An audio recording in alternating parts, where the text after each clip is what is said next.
The boys are finally back in action this weekend as we take on Hearts at Tynecastle, looking to keep our unbeaten league record intact.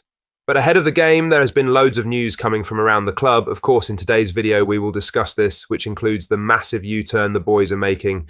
There is so much to cover in today's video, but first make sure you like this video and subscribe to the channel for more Celtic content. Mark Guidi has weighed in on the mounting speculation surrounding Motherwell's young sensation, Lenon Miller, predicting a January move to Celtic for the highly rated midfielder. Speaking on the Go Radio football show, Guidi detailed the significant interest in the 18-year-old from top clubs across Europe, but believes Celtic are best positioned to secure his signature. Miller has been a standout performer in the Scottish Premiership, and with just 18 months remaining on his contract, Motherwell face a pivotal decision. Guidi suggests that a fee of £3 to £3.5 million, with potential add-ons, would represent a strong deal for the Steelmen while fitting comfortably within Celtic's transfer strategy.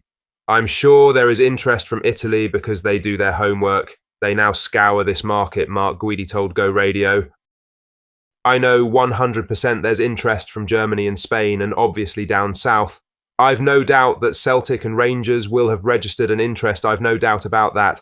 I've got a feeling he will end up at Celtic. I think he's definitely going to go in January, and I think he'll be sold in January because for Motherwell he's hot, and he might get hotter, but you need to be careful you don't run the risk with 18 months on his deal. If they've got a concrete guaranteed £3 million to £3.5 million with the potential for a couple of million in add-ons here and there, Motherwell have got to take that. They've got to. Celtic can afford that kind of fee all day long. For me, longer term, getting someone like Lenon Miller, the way he looks just now, I think £3 million to £3.5 million with add-ons would be a bargain. Right now, if you're asking me, I said it on Thursday night, he's going to have 4 or 5 really good options in January. I think he'll end up at Celtic. If a January move materialises, the teenager would join an already impressive group of players making their mark under Brendan Rodgers. However, Celtic's midfield is already stacked. Summer signing Luke McCowan is struggling for minutes despite impressing since his arrival. Reo Hatate and Arne Engels seem to have the position locked down at the moment, with McGregor sitting behind them. It could be an option for Celtic to sign the player and then loan him out so that he can continue his development and growth while still playing consistent minutes at a high level. It will be interesting to see what Celtic do in regards to their interest in January. In other news, Celtic are battling English Premier League clubs West Ham United and Southampton to sign young Airdrie duo Cole and Dylan Williams, according to a report from the Scottish Sun. The twins were previously on the Scottish Premiership champions' books but moved to the Diamonds, where they have risen through the ranks, making this a huge U-turn for the boys. Indeed, the Williams brothers have been on the bench for Airdrie's first team on 3 separate occasions this campaign and have starred for the club's under-18s.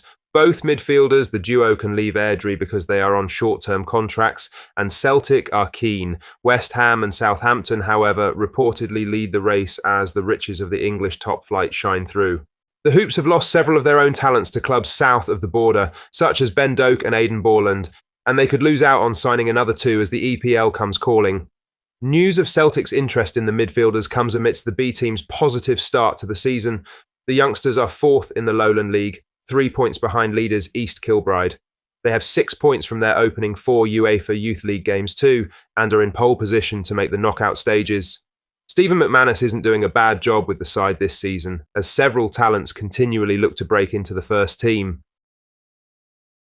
In other news, as the international break draws to a close, attention turns back to Celtic Park, where Brendan Rodgers' squad is gearing up for a crucial stretch of fixtures. Among the talking points surrounding the Hoops is Arne Engels, with some dissenting voices in the support moaning about him already, using his price tag as the reason for him seemingly not doing enough. But the player is evolving, and he's changing Celtic's midfield for the better. Let's look into it. A rising star in the midfield. Engels' arrival in Glasgow sparked intrigue and debate, with fans looking to see how the Belgian midfielder would adapt to the intensity of Scottish football.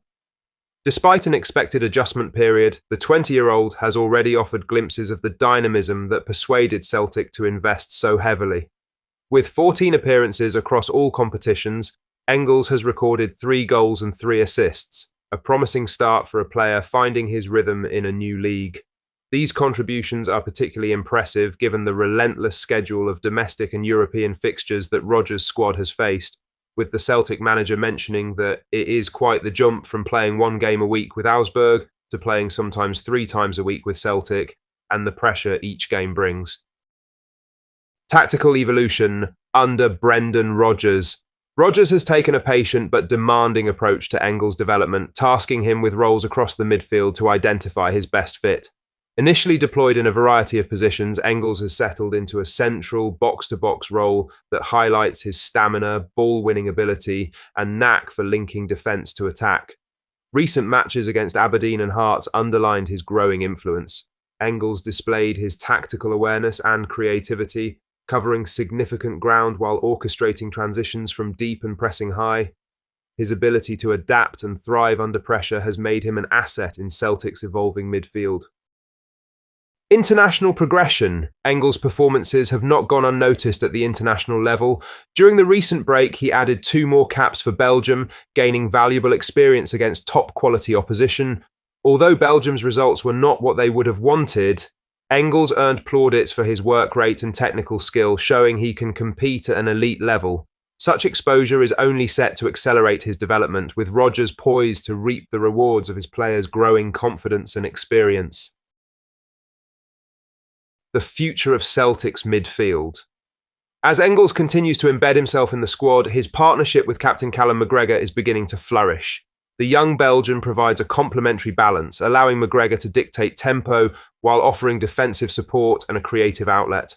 The Belgian's versatility and energy are becoming invaluable assets, particularly as Celtic prepare for crucial Champions League ties. His ability to press high, win back possession, and provide forward momentum could be pivotal in ensuring the boys continue to compete. A player to watch.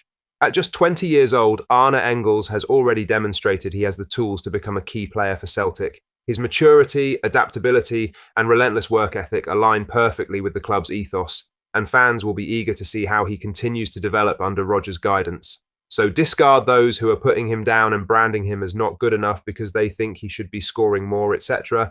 If Engels maintains his upward trajectory, he could be the transformative player Celtic have long sought in midfield, a box-to-box dynamo capable of impacting both domestic and European campaigns. For a more comprehensive look at Arne's worth to the Celtic team, watch our latest video, where our UEFA-licensed coach Quinny goes into great detail about the Belgians' midfield role. Celtic fans, what are your thoughts on what we discussed in today's video? Let us know down in the comments section below. That does bring us to the end of today's video. Make sure you hit the like button and subscribe to the channel for more Celtic content. Thank you,